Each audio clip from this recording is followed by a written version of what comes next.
What if there were an insurance policy that you could buy right now that ensured that you would never be poor again? How crazy would that be? We buy insurance for our cars, we buy insurance for jewelry, we buy insurance for our life, we buy insurance for our home or for the home that we're renting. But what if there were a type of insurance that you could purchase that would make sure you were never poor again? For most healthy, able-bodied young people, the thing that they are the most fearful of is poverty. You know, they say that there's 5 main fears. One of the biggest ones is the fear of poverty. And if you're watching this video, if you're on this side of YouTube, it's probably something that you're worried about. And it's okay to be poor now, but it's not okay to be poor in 5 years or 10 years, or it's not okay to not do anything about the fact that you're poor or broke or whatever. People in the online space love to use this like phrasing of like, it's not poor, it's broke. You get what I'm saying. I'm interchanging the words.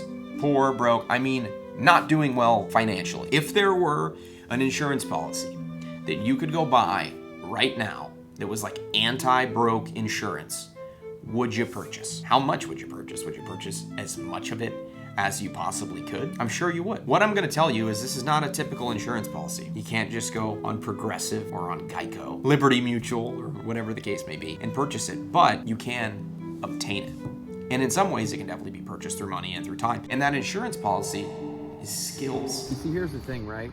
A lot of these fucking people, they make money and they start businesses and they do these things, and then they're just like fucking cheap asses, right?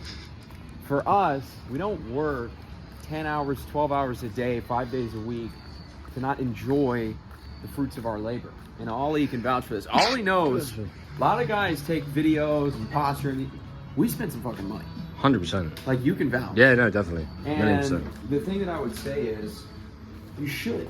Skills are the insurance policy against being broke. The more high demand skills that you have, the more security you then have. Because your business can get taken away, your house can get taken away, your car can get taken away. Unless your life is taken away, they can't take away your skills. And this is what the insurance policy is, to make sure that you're never poor, you're never broke again. Because the more skills that you develop, the more money that you make. Paul and I were actually going back and forth about minimum wage this morning on the way to the office. We were talking about minimum wage and minimum wage jobs. Let's just be super honest and candid here. The reason some jobs get paid minimum wage is because anyone can do them. I scanned groceries for a long time and I got paid minimum wage.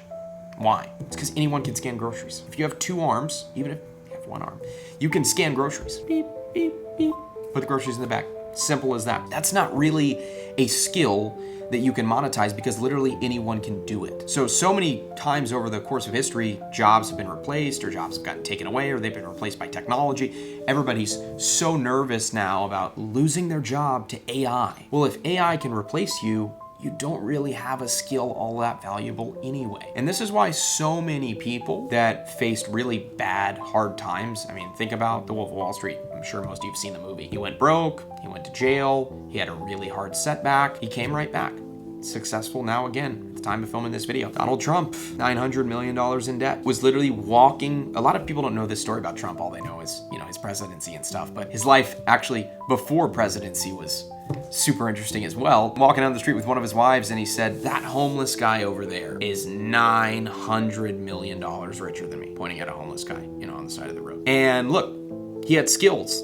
That's why he was able to get back on top and climb the ladder and become a billionaire again. Because he had skills. Jordan Belfort, the same way. You gotta be careful which skills you pick, because how many athletes had a super insane skill set, but as they got a little older, they could no longer use that skill set to make money. Michael Jordan was greatest basketball player of all time. I don't know how good he still would be at basketball at 60 years of age. He could still kick my ass, but that doesn't mean much. He's probably not the same basketball player today at 60 as he was at 25. He can only monetize that skill for so long, but Jordan Brand, that's a skill that he can make money for ever. You know, that skill of marketing, that skill of creating product, that skill of, you know, making people feel a certain way when they see the product. That's something he's a master at. Or that he was at least good enough to spend money to get people who had that skill. Level 1 is you have the skill. Level 2 is, you can kind of manage people that have that skill. And I guess level 3 would be you're just sitting there collecting the checks and you have people with the skills managing other people with the skills, and then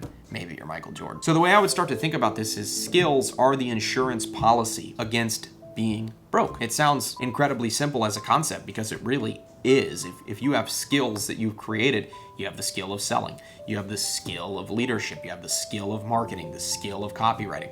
All these skills are skills that people need to possess and that businesses need and that businesses are willing to pay for. I mean, even if we go as simple as the skill of sales, how many people on the Forbes list started their career in sales or have sold at some level? They say Bill Gates was on the phone at 15, he would make his voice deeper in order to sell products. It's like, that's mind-boggling, right?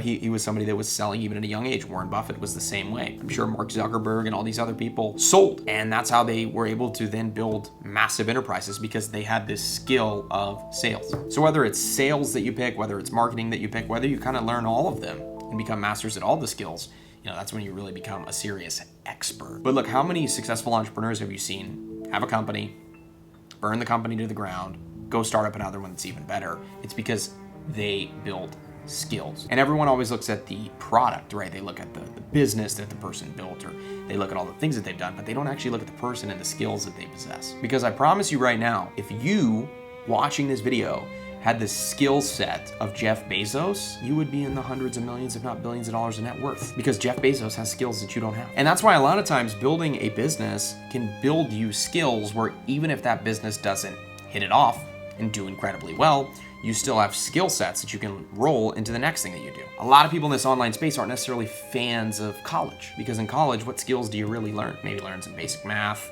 you learn a lot of formula and theory, but you don't actually learn skills, because when you learn skills, you can easily monetize skills. Because there's people out there, if you have a good enough skill set, that are willing to pay for that skill set, because you have paid the debt to learn the skill, and they don't want to pay the debt.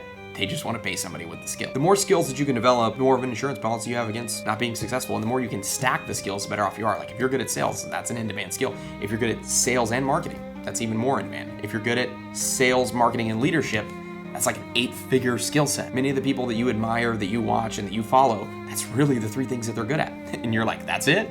Yeah, that's it. But they've spent a lot of time developing those skill sets and becoming masters at those skill sets. Get good at one first. Don't try to become the jack of all trades. If you're watching this video, you're brand new to this space, you're just getting your footing. Don't try to do everything at once. Although this concept is simple, that doesn't necessarily make it easy. I used to do this theme where every single month I would read books only around one subject. I don't know why I ever actually stopped doing this, but this is something that worked really well for me. If I felt that I was inadequate in sales, I would only read sales books. If I felt like I was struggling with leadership, I would only read leadership books. If it was marketing, it was only marketing books. And this was me, of somebody that had spent, already at that time, 5 years in the space mastering these skills, and I was still only focused on one at a time. So don't be somebody that's brand new to this space and think, well, today I'm gonna learn about sales, and tomorrow I'm gonna learn about marketing, and then I'm gonna learn about leadership, and then I'm gonna learn about copy, and then I'm gonna learn about funnels.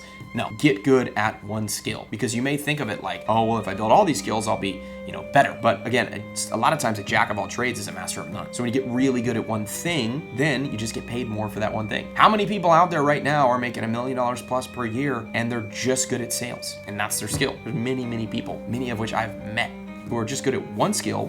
They've monetized the hell out of that one skill, and that's what they're masters at. And then they build team and they build systems around them in places that are not as good at those skills. At the end of the day, skills are an insurance policy against being poor. The more you go deep on one skill, the more valuable you become. The harsh reality is we are paid an equivalent to the value that we can provide. So if you don't like how much you're getting paid right now, look at it in a different way and think, why am I getting paid this? Is this because I have a skill that either I'm not very good at, or that is easily, replicatable? And when I was working at a grocery store, I didn't look at it like, oh, I'm so valuable, I should get paid more. No, I just looked at it like, I'm doing something really anybody can do. Warren Buffett talks about this concept of a moat and how you want to build a moat around your business. It's hard for people to cross. And it's kind of the same with your skills. The bigger and better you become at one specific skill, the harder you are to replace. A players are hard to replace, and that's why companies are willing to pay them so much money. That's why businesses run by A players are so successful, because they're hard to replace. Can't find it anywhere else. It's impossible to replace, and that's why they get the lion's share of the money. Skills, are the insurance policy against poverty. Hope this helps. I'll see you in the next one.